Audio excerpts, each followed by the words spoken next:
వేటగాని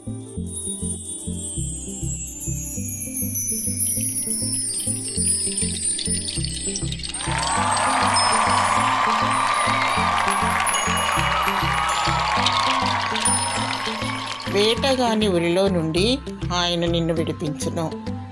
కీర్తనలు 91 అధ్యాయము 3వ వచనం.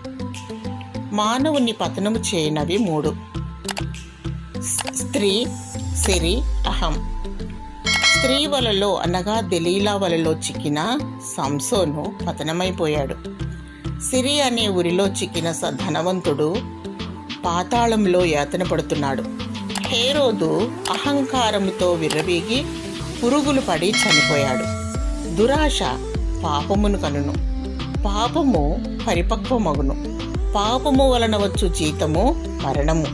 అయితే దేవుని కృపావరము మన ప్రభువైన యేసు క్రీస్తునందు నిత్య జీవం. ప్రేమ మోజులో పడి నీవు సమస్యలను తెచ్చుకుంటున్నావు. దైవ చిత్తమును గురించి ప్రార్థించు, వేచి ఉండుము. ఆశతో, దురాశతో, లోభంతో, డబ్బు వ్యామోహంతో పడి ఉరికి గురవుతున్నావు.